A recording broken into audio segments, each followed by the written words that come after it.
Greetings, salutations, and welcome to Sportslook, the sports television program for the high plains of West Texas and eastern New Mexico. I'm your host, Doc Elderman. Just like the NBC television series This Is Us, we only have 2 episodes of our season left. And just like This Is Us, we're going to have a couple of young adults. We'll have Nick Scheffner and Dalton Thatcher from Greyhound Baseball. We'll have a middle-aged adult, C.F. Hoyer, the head coach of Greyhound Volleyball. And you'll have a really old adult, me, doing it overtime, but as always, starting out with an Eastern recap.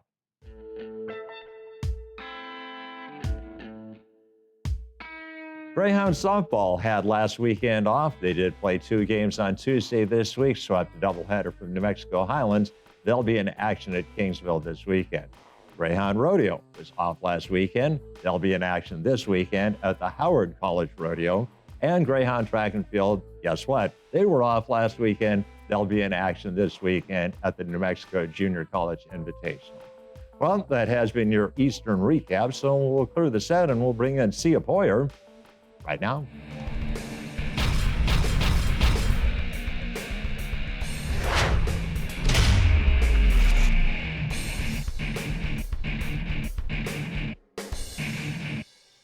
Welcome back to Sportslook, and a privilege to bring back to the set of Sportslook the head coach of Greyhound Volleyball, C.F. Hoyer. And Coach, welcome back to Sportslook. Thank you so much for having me, Doc. We haven't really had a chance to talk since the season ended last fall, and Greyhounds got off to a kind of slow start. You did win 1 match, but kind of lost some more, and then you went on a winning streak, and then you had to win your last match to get to the playoffs, and by gosh, you did. Yes, which is, it's huge for us, especially our conference, level of competition, the size it has gotten now. It's even harder to get into the tournament, so very, very happy about, especially, us being such a young team, but very happy how we were able to turn it around and get into the tournament. I wish we could have played, who did we play? Dallas Baptist a lot better, but, we had to go to their home and they had everybody out and, we just didn't play that well, but, a lot to build on for next season. So what was the key to the success that you did have in the fall? Just the kids, a little bit of COVID, our COVID year, us not playing, especially since we had such a big freshman class, and they had a big part in our lineup because we had, half of our starters were freshmen, and sometimes in certain rotations, more than half of the freshmen were starters. So just having that extra time, extra semester to just practice and gel and helped us a lot. So, I actually had the opportunity to see quite a few of your matches. I got the opportunity to live stream a few of them. Right. And thanks for doing that. Well, it was an honor, seriously. Nothing but respect for Greyhound Volleyball. Thank you. Early in the season, you were looking for the libero, and you finally found one that you were pretty confident with. Right. Yes, and that was Deja. I mean, she eventually, won out that position. But, she did, she suffered an injury early on in the season, and then we had to, even Kenzie Davis, a local product, was jump in there and help us out. And at one time, Riley Mapes, just down the road from Lovington. They were both freshmen. Kenzie was actually the true freshman.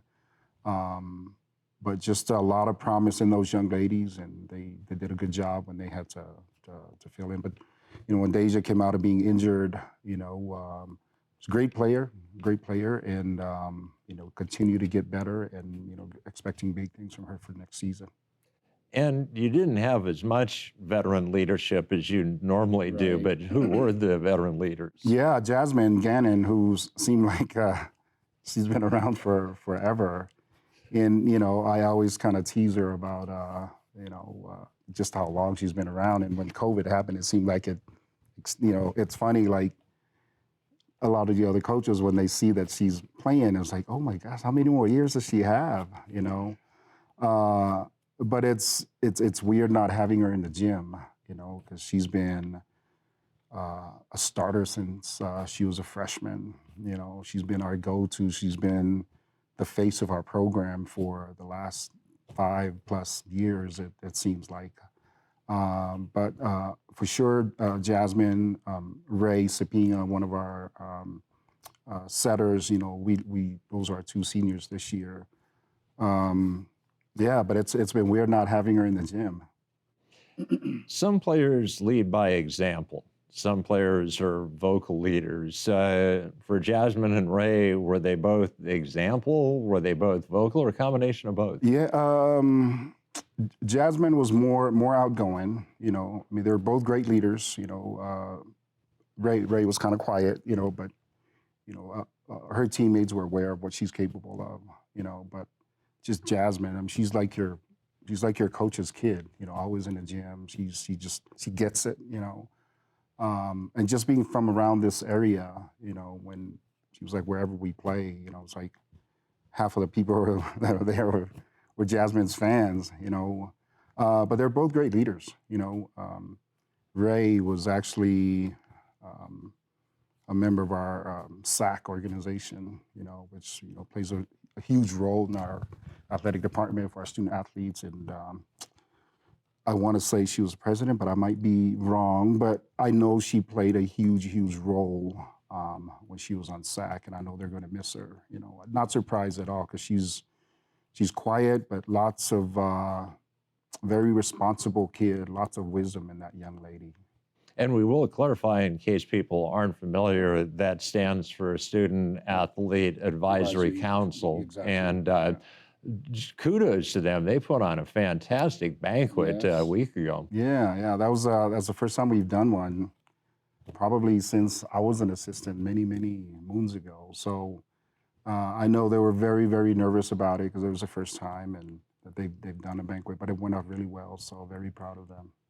And congratulations to Greyhound Softball. They were the team of the year. Yeah. But I was happy for them, but really I was happy for so many of our programs. At our games, I can see our players up there in groups with their signs. Always appreciative of the support. Let's talk a little bit. Obviously, you had two good team leaders who were players, but you have a couple of assistant coaches who are pretty instrumental to the success you have. Man, I mean, I think this is Katie Burnett, Coach Burnett, my first assistant, full-time assistant. I think this is her third, maybe fourth year. I mean, she's just an incredible young lady. I mean, she's actually a counseling major, which helps big time, but she works hard. I mean, that aspect of, her counseling background has helped us big time, especially when we were going through COVID. My graduate assistant, Erin Moss, it's actually a 3-year program, so I'm happy to have her for one more year. But just having the two of them, it's just been incredible. A lot of stuff that we've done, the young ladies' success, I owe it to them. And I know they're not here for the pay. I could tell you that much. I mean, they're here because they love what they do. They love their relationship with our players and just seeing them succeed. So I know at the end of every season, I'm always like, okay, I'm just waiting for you guys to tell me that, okay, coach, this is my last year. I'm dreading that day. Obviously, there are some head coaches that like their assistant coaches to be just kind of mirror images of them, just not with quite as much responsibility. Some head coaches like, no, I want somebody who's a little bit different. And obviously, one big difference, they're females, you're a guy. But are they more like Sia Poyers in waiting, or are they kind of different personalities? No, I want them to be themselves, and I talked about Katie earlier. It was unfortunate that her first year as my assistant is when I had my, health issue. And fresh from grad school, her first year as a full-time assistant, she had to be the head coach. And I felt so bad for her. I mean, talk about trial by fire, and she did an incredible job. And it was unfortunate, an unfortunate situation, but I think it helped her, helped her become the coach that she is now. I mean, it's like she's I think she had a lot of confidence in her to start with, but I think it has only helped her more. But I mean, I don't. Oh my God, just kind of scary to to think that someone would want to be like me. I want them to be themselves. So we're all unique in our ways. So.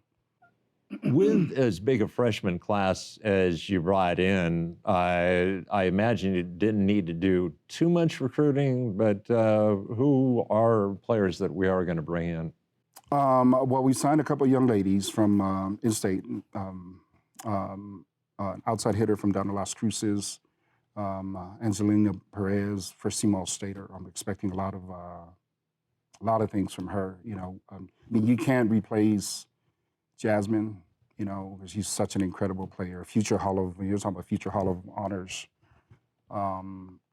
But Angie's pretty good. We're hoping that she's going to fill that role for us. We have a setter from Albuquerque. We didn't really need the setting position wasn't a pressing need for us, but she was too good. We couldn't pass up on her. Kayla Eisen, I almost slipped my mind. And then we had a young lady who's a setter, Jalen Nihipali, who was on our squad but couldn't play just because of transfer eligibility issues. But we have her this spring, and it's been a huge blessing just having her, and she's going to make a huge difference. I mean, we're losing Ray, but we're gaining Jay. I mean, we got Kiki, Ray's sister, coming back. But just, to have Jay here practice during the spring with us has been nice. And from what you were telling me before we went on the air, you've actually concluded the team practice portion of the spring semester. So what are the young ladies going to do between now and when they show up in August? Yeah, but we're still lifting. I mean, we still work out Monday, Wednesday, Fridays, and we still have our group. We can still practice, but just not 20 hours. We can't do as a team, so we do individual/small groups, but the lifting, that never ever stops. That's like death and taxes. Can't avoid it. It's there. Got to get stronger. Yeah, absolutely. And of course, we have a new strength coach, Joe Moore. Coach Tommy, yes, and he's done incredible job. We had some good ones in the past, and we miss LV, and Tommy's just different, intense, but different. But the girls are responding to him really well, and he's been a nice addition. So what is going to be your strength next year, and what's the one area that probably you're going to have to work on? Yeah. So, yes, we lost Jasmine, but, we returned both of our starting middles, and Audrey Pooney and Gracelyn Stubbs, two very good middles. In our two right sides, in Callie Nelson and Michaela Garvin. And Michaela was actually selected as freshman of the conference, and of course she was also on the all-freshman team. So those offensively, those are the strengths of our team. But more because the outside hitter position, there are going to be new faces there. I mean, we have a young lady in Jordan O'Connor who had some starting time at the outside hitter position last year, and she'll be, fighting for, competing for a starting spot at the outside hitter position. But just from an offensive standpoint, that's the strength of our offense. We have a transfer outside coming in, a hoping for a transfer, another libero to come in, because as well as Deja did, if she gets hurt again, I mean, we do need, someone to be able to step right in and, not miss a beat, But just like in this conference, you got to be able to play pretty good defense, and we're almost there, So. Well, Coach, if anybody can get them from almost to there, it's going to be you. And Coach, congratulations on making the conference tournament. Thank and you. Let's hope that next fall we go a couple steps further. Yes, sir. That's the goal. Thank you. All right. Well, that is going to wrap up our first interview segment. So what we'll do is we'll clear the set and we'll bring in two guys from Greyhound Baseball right now.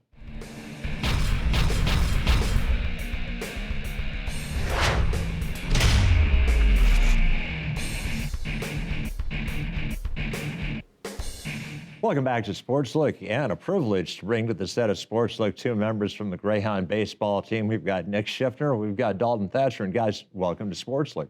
Thank you for having us. Well, Nick, we'll start out with you. Where are you from, and what was the process that got you onto the diamond for the Greyhounds? I'm from Fort Worth, Texas. Originally went to Kelly Central High School there. After there, I went to a junior college down in Texas, and I was a pitcher only. I left there. I didn't want to do that. I wanted to hit again, as I do now. So I went to a junior college, Highland Community College. It's in Northeast Kansas, and it was rough. It was a smaller town than Port Tallis, but it prepared me to get here, and I'm excited to be here now.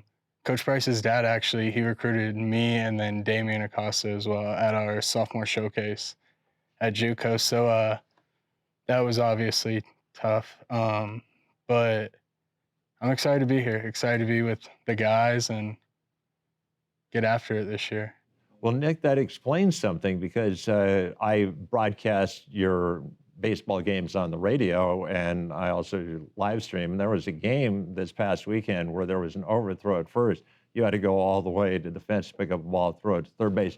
You throw a rocket, and I thought, man, most first basemen don't have arms like that. But Right. if you were a pitcher, that explains it. Right, and then I played right field a little bit at the start of this year. I really enjoyed out there. I like getting to make the throws, but Cooper's obviously been hot, so he's been out there, and I found my home at first base, and it's fun over there. I get to try and save some of the bad throws, make fun plays over there, and just live it up.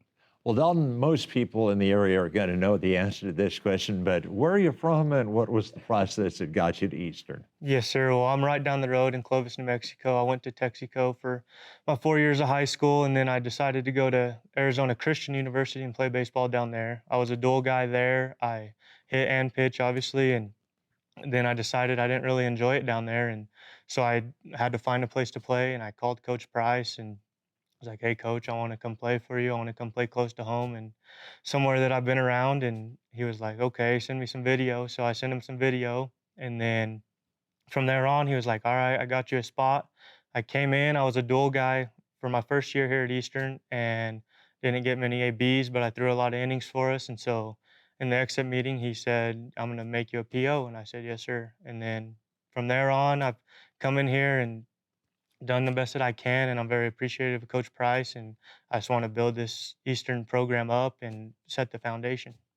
Well, speaking of being a dual threat, you were a dual threat in high school. You were an exceptionally good basketball player and an exceptionally good baseball player. What made you decide baseball as opposed to basketball on the collegiate level? Well, I really do love basketball, but baseball, my father, he played collegiate baseball, and I kind of wanted to follow in his footsteps, and he's the guy that I really look up to. And so once I decided to go baseball, I just try to be the best that I can, and yes, sir. Well, every time you play, and I'm broadcasting, I always tell a story in case somebody has never heard the story, but your dad was a coach in the Portales system back in the 90s, and my son Cam played for your dad.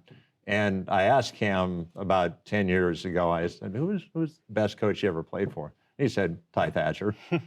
I was Cam's freshman baseball coach. he thinks your dad is better than me. So your dad's an exceptionally good coach because he beat out me. Yes, sir. He knows what he's doing out there on the baseball field, and now that he's retired, he really misses it. And I mean, I love playing for him. I played for him all 4 years of high school, and I just love being out there with him. And hopefully one day we can go out there and do something like that again. Well, Nick, let's ask you, who were the influences on you to help you become the baseball player that you've become?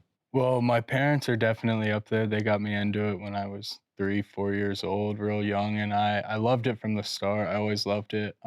Football and baseball, they were always my two loves. And up until my senior year of high school, I didn't know if I was going to play baseball or football.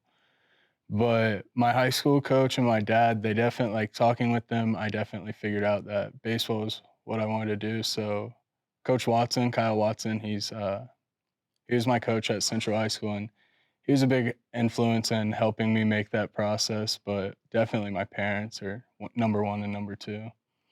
And let's talk a little bit about the game of baseball. What is it? Why is baseball your sport? I don't know what it is. it's kind of an adrenaline rush. Like, you never really know what's going to happen. It's a game of chance, and you always have to expect the unexpected. But I think just kind of the failures and the success that comes with it, it just makes it so much enjoyable when you do find success. Yeah, and that's the thing about baseball is that if you fail 7 out of 10 times at the plate, you're good because it's just really, really hard to hit a baseball. Well, Dalton, I'll ask you the same question. What about baseball? You know, going back to my father, he coached in Dora for many years, and I was always out on the diamond. I always loved being out there with the older guys, and I kind of grew up around it and fell in love with it at a very young age, and decided, man, this is probably the game that I'm gonna go with and see how far I can get, and that's pretty much it. Well, Dalton, for you, you contacted Coach Price and said, I'd like to play at Eastern. Nick, for you, I imagine it was Coach Price contacting you. And what was it about his sales pitch that got you here? It was kind of weird. It was when COVID was going on. I was in Kansas. I didn't really know what was going to happen. We weren't sure if we were going to get to finish our season. And coach reached out, and it seemed very family oriented. At one point he even talked with my mom, and it really seemed like the place where I needed to be and where I was going to be able to grow as a person, not only a baseball player, and where I wanted to get my degree. Well, it had to have been a weird experience for everybody associated with Greyhound baseball last year to have to play every game on the road. Oh, it was rough for sure. How For did you guys sure. keep your focus? It was tough, honestly. I think the worst part about it was staying healthy. I mean, we're on a bus driving. We're probably farthest from each school, and so it was tough being on the bus every single weekend. And so I think our bodies really took a toll from it. But staying focused was tough. And how about you, Dalton? How did you keep your mind in the game? It was really hard. I mean, you'd go from playing on Sunday or driving home on Sunday and then off on Monday and practice Tuesday, Wednesday, and you're on the road again. And I mean, the trips aren't short if you're playing here at Eastern. I mean, this weekend we go to International and it's 11 hours. And I mean, we did that all the time last year. And it was really hard to, like you said, stay healthy. And I mean, even for arms, it was hard to take care of your arm because you're always on the road. And it was a tough season. I mean, it was a tough season, and you're playing great opponents. I mean, all the competition in an LSC is good, and it was pretty hard. Well, guys, as we talk right now, you guys are in the hunt. You've got a chance to go to the playoffs, and you are predicted to finish dead last in the Lone Star Conference. What has been the key to the success, Nick, from your perspective? Uh, Consistency. We've been a lot more consistent this year, I'd say, than last year, and it's helped us out in the long run. We know game 1 through 4, our guys are going to go out there and give us the best chance on the mound. So our offense has just got to show up, find some barrels, and hope they get down. We've had some games where they don't this year, but for the most part, we've been doing that a lot and going out there and playing our game. And so consistency. And Dalton, I'll ask you the same question. What to you is the big reason for the success? I think this group of guys is a lot closer than last year. We get along really well. I mean, we've done things in the off season and had a fall where we could go in and have team dinners and stuff and get to know each other a little bit better. I like Nick said, our pitchers have really thrown well for us this year. Our starters have came out and gave us a chance to win, but our hitters have really stepped up. They've hit the ball well in games, and I mean, it's a game of failure. You're gonna fail more times than not, but at the same time, our hitters can really step up and put a lot of runs across the plate, which makes it easier on the pitching staff. And I believe that the family oriented that we have going on right now is really helping us succeed this year. Well, gentlemen, you are student athletes at Eastern New Mexico University. And so, Nick, we'll switch over to the academic side. What are you majoring in, and what do you hope to do with your life? I'm majoring in sports and recreation management. I want to coach, but I've also looked at even like equipment managers. I find that kind of cool. I always see it on TikTok, but I want to coach for sure. I want to be a college coach, stay around the game, stay around what I know, and just pass the love of the game to young kids. Well, I was telling the story about my son, Cam. He got an undergraduate degree in broadcast journalism, but he got a master's in sports management from Eastern. So definitely a quality product. Well, Dalton will ask you, what are you majoring in and what do you hope to do? So I'm a physical education major. I want to coach. I mean, that's what I've grown up and seen from both my parents, and that's pretty much my plans right now. I mean, I want to get to a high level, and I mean, sometimes you got to start out at JV or whatever, but I want to work myself up and coach. College is my plan right now. Well, Nick and Dalton, it's been a pleasure. I mean, I'm a huge baseball fan, and it killed me a couple of years ago. And I totally got why we had to terminate the season because of COVID, and I got why we were safe last year, and you guys could only play road games. But it's great watching you guys, and we'll point out one more chance to watch you guys at home. Last weekend of the season, you guys played Texas A&M Kingsville. So, Nick, Dalton, thanks for being my guest, and best of luck. Thank you. Thank you. All right, well, that is going to wrap up the interview portion of Sportslook. So what we'll do is we'll clear the set, and I'll finish up with an overtime right now.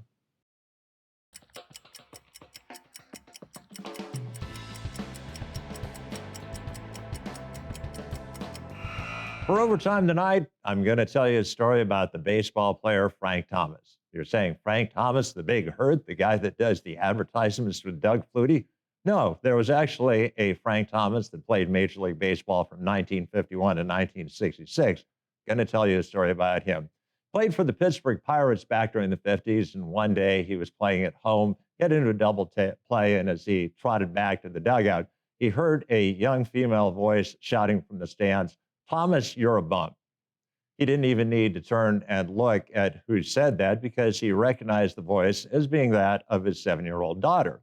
So after the game, he talked to his daughter and said, "That was not a very nice thing to say about daddy." And she looked at him and said, "When you hit a home run, you're my daddy. When you hit it a double play, you're a bum." Truth hurts. Well, that has wrapped up an overtime, and that will wrap up an episode of Sportslook. I'd like to thank my guests, Nick Schiffner and Dalton Thatcher from Greyhound Baseball. I'd like to thank Sia Poyer from Greyhound Volleyball. Had a floor crew tonight. My director was Nick. So for those aforementioned people, this is Doc Elder saying, so long.